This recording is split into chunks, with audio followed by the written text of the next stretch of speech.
أعوذ بالله السميع العليم من الشيطان الرجيم. بسم الله الرحمن الرحيم. الحمد لله رب العالمين، والصلاة والسلام على الحبيب المصطفى بالقاسم محمد وعلى آله الطيبين الطاهرين وأصحابه المنتجبين. Pemirsa Safinah TV yang dimuliakan Allah Subhanahu wa Ta'ala, Assalamualaikum warahmatullahi wabarakatuh. Bulan suci Ramadan, bulan yang penuh berkah, maghfirah dan rahmat Allah Subhanahu wa Ta'ala, adalah bulan yang merupakan jamuan ilahi. Syahrun du'itum ila dhiyafatillah, bulan yang kita diundang dalam jamuan-jamuan Allah. Allah Subhanahu wa Ta'ala memberikan hidangan yang begitu besar, yang begitu agung.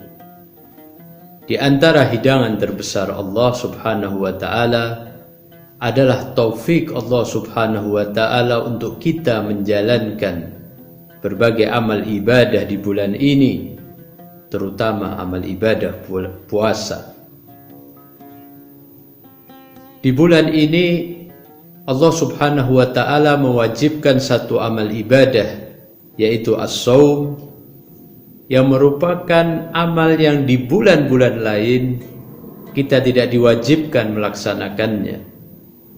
Ini merupakan suatu keagungan bulan ini, di mana Allah Subhanahu wa Ta'ala menjadikan bulan ini sebagai bulan untuk melakukan amal ibadah puasa.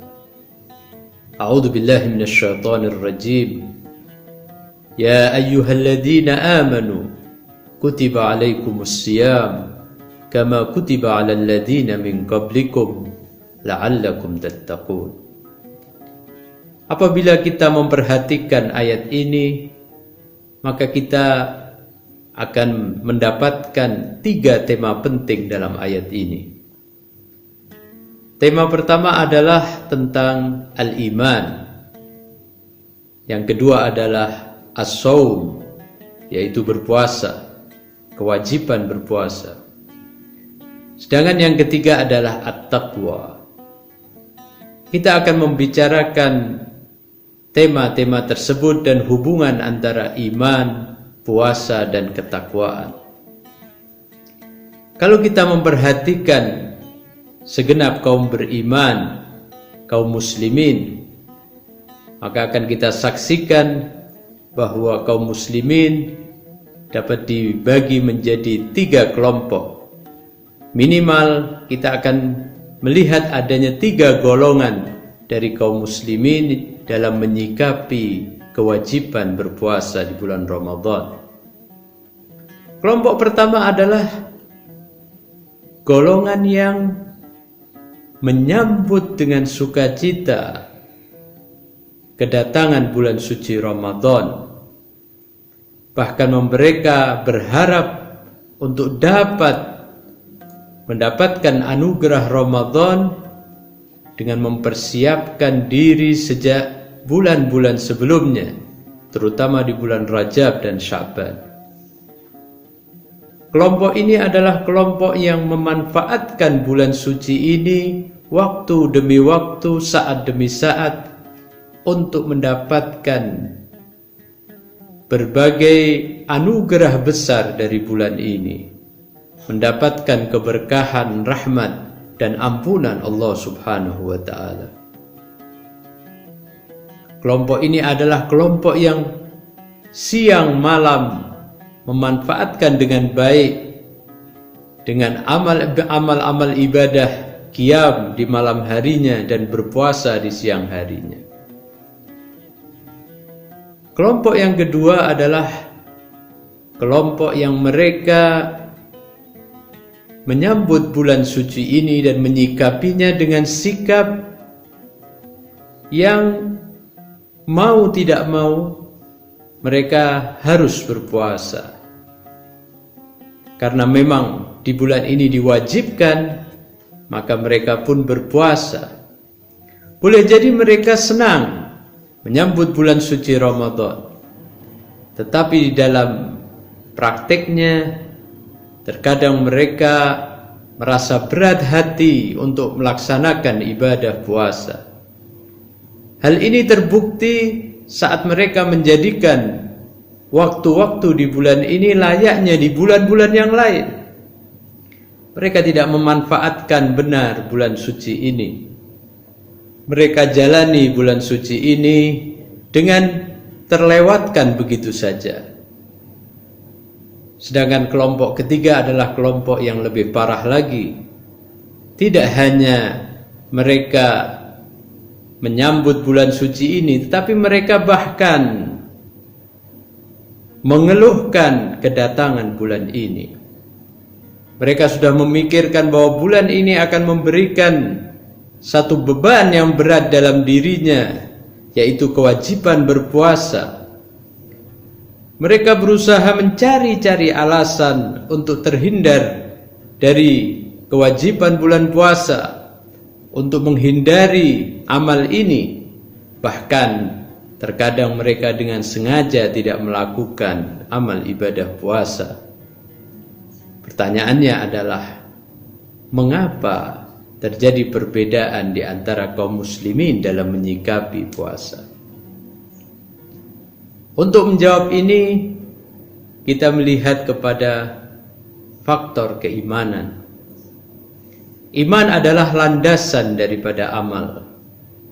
Sahnya perbuatan kita itu karena kita memiliki keimanan. Iman merupakan syarat dari sahnya perbuatan amal ibadah kita. Seseorang dalam beriman terbagi menjadi 3 kelompok. Kelompok pertama adalah orang-orang yang mengimani Allah, mengimani Rasulnya, mengimani hari akhir dengan keimanan doktrinal.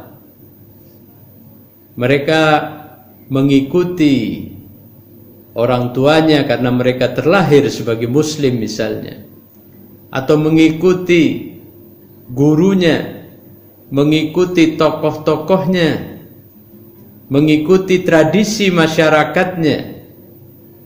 Mereka mengimani Tuhan hanya dengan kesimpulan tanpa didasari argumentasi yang logis dan kuat.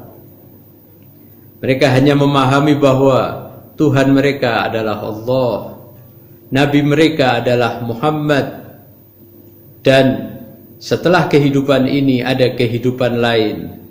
Tetapi mereka tidak membangunnya dengan alasan-alasan logis, argumentasi yang mendasari dari keimanan tersebut. Kelompok seperti ini boleh jadi mereka menjalani amal ibadah, tetapi saat mereka menjalani amal ibadah tersebut, seringkali mereka terpaksa di dalam menjalankannya. Mereka menjalaninya tidak dengan sepenuh hati. Bahkan ketika muncul hal-hal yang menjadi ujian yang memberatkan, dengan mudah mereka meninggalkan kewajiban, memberikan alasan-alasan untuk tidak menjalankan amal ibadah puasa. Oleh karena itu diharapkan dari kelompok ini untuk dia membangun keimanannya dengan keimanan argumentatif, mengokohkan keimanannya dengan keimanan yang didasari oleh dalil-dalil yang kuat, sehingga mereka akan menjalani konsekuensi dari iman tersebut dengan kepatuhan, dengan kesadaran. Itulah kelompok kedua. Kelompok kedua adalah kelompok yang tidak cukup hanya mengikuti doktrin-doktrin, tetapi mereka membangun keimanannya dengan argumentasi-argumentasi logis. Mereka membangun keimanan terhadap Tuhannya, baik keberadaannya, sifat-sifatnya, perbuatan Tuhan, keimanan terhadap Nabi, yang merupakan utusan dan representasi dari Tuhan. Keimanan terhadap hari akhir, semuanya mereka bangun dengan argumentasi yang logis, argumentasi yang kokoh, yang menjadikan mereka pada akhirnya manakala dituntut untuk melakukan pembuktian dan konsekuensi dari imannya, maka mereka akan lebih mudah, lebih baik untuk menjalankan perintah-perintah tersebut. Kelompok ketiga adalah kelompok yang tidak mencukupkan imannya dengan iman rasional. Boleh jadi secara rasional seseorang mengimani Tuhannya. Dalam kondisi normal, mereka akan taat dan patuh kepada Tuhannya. Tapi ketika dalam kondisi yang tidak normal, kondisi yang sulit, kondisi yang mempertaruhkan dan menuntut adanya pengorbanan, baik pengorbanan hartanya, jiwanya, pengorbanan apa yang dimilikinya. Boleh jadi orang yang memiliki keimanan rasional tidak mampu untuk mengatasi persoalan tersebut. Dibutuhkan adanya keimanan yang lebih kokoh, yaitu keimanan qalbi, keimanan yang merasuk di dalam hati seorang muslim. Orang yang mendapatkan keimanan qalbi, dia akan jauh lebih mudah untuk menjalankan perintah-perintah Allah. Bahkan dia menganggap perintah ini sebagai sebuah anugerah. Dia mensyukurinya dan dia melebur bersama Allah Subhanahu wa ta'ala. Itulah yang melatar belakangi adanya perbedaan sikap dalam menyikapi dan menyambut bulan suci Ramadan, menyikapi amal ibadah puasa. Diharapkan dari setiap keimanan untuk mendapatkan peningkatan kualitas. Oleh karena itu, amal ibadah puasa yang merupakan konsekuensi dan pembuktian keimanan tidak hanya ibadah yang menahan diri dari dahaga dan lapar, menahan diri dari hal-hal yang dilarang di bulan puasa, walaupun dibolehkan di bulan-bulan selain bulan puasa. Tidak hanya menahan diri dari hal-hal tersebut, tetapi dia juga harus berpuasa lisannya dari hal-hal yang dilarang oleh Allah. Berpuasa hatinya, sehingga ia akan lebih meningkatkan kualitas puasanya, terkhusus bagi orang-orang yang membangun imannya dengan iman doktrinal. Dia membangun imannya dengan iman argumentatif untuk meningkatkan kualitas dari amal ibadahnya. Output dari amal ibadah puasa yang didasari dengan keimanan adalah harapan untuk mendapatkan ketakwaan. Takwa bukanlah amal. Takwa bukanlah suatu perilaku eksternal yang tampak secara lahiriah. Itu adalah disebut dengan istiqomah. Istiqomah adalah amal lahiriah yang sesuai dengan hukum-hukum Allah Subhanahu wa ta'ala. Sedangkan takwa adalah merupakan sebuah amal batin, merupakan sebuah kondisi kejiwaan di mana pemilik karakter ini ia akan lebih mencegah dirinya dari perbuatan-perbuatan yang dilarang oleh Allah dan mendorongnya untuk melakukan perbuatan-perbuatan ketaatan. Orang yang bertakwa, dia akan menjadikan dirinya dalam posisi yang sesuai dengan fitrah. Manakala dia menelusuri dirinya, melihat kepada dirinya, maka dia akan menemukan dirinya adalah lemah, fakir, menemukan dirinya adalah bergantung dan butuh kepada Allah Subhanahu wa ta'ala. Orang yang bertakwa, dia akan memposisikan dirinya sebagai hamba dan tidak pernah melihat dirinya seolah adalah sebagai tuan yang tidak terikat dan tidak patuh kepada Allah Subhanahu wa ta'ala. Orang yang bertakwa kepada Allah Subhanahu wa ta'ala, dia melihat dirinya adalah kefakiran murni, kebutuhan murni, dan dia selalu memposisikan dirinya dalam keadaan seperti itu. Sehingga manakala dia akan berjalan menjalani kehidupannya, dia akan berjalan dalam jalan pengabdian, jalan penghambaan. Dia akan selalu memperhatikan dirinya untuk tidak jatuh di dalam pelanggaran-pelanggaran dan penyimpangan-penyimpangan.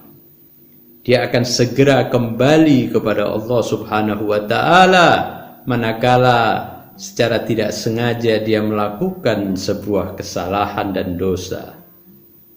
Inilah output yang diharapkan dari kewajiban berpuasa.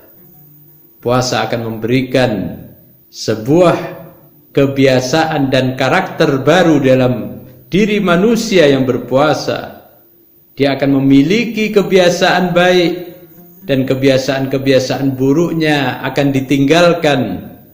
Dia akan mendapatkan kemenangan di hari fitri dan akan memiliki modal untuk bekal kehidupan selanjutnya, baik sisa-sisa kehidupan di dunia dan kelak di akhirat kelak. Wa tazawwadu fa inna khairaz zadit taqwa. Berbekallah kalian karena sebaik-baik bekal adalah takwa. Inilah relasi antara iman, puasa, dan ketakwaan. Semoga Allah Subhanahu wa ta'ala memberikan taufik kepada kita untuk menjalani amal ibadah puasa di bulan ini, untuk mengisi hari-hari, waktu-waktu dan saat-saatnya dengan ketaatan dan meninggalkan segala bentuk kemaksiatan dan pelanggaran. Semoga Allah Subhanahu wa ta'ala mengakhiri hidup kita dengan kebaikan dan mengakhiri bulan ini dengan ampunan Allah dan dengan sebuah kekuatan baru berupa kekuatan takwa. Akhirul kalam, wabillahi taufiq wal hidayah. Wassalamualaikum warahmatullahi wabarakatuh.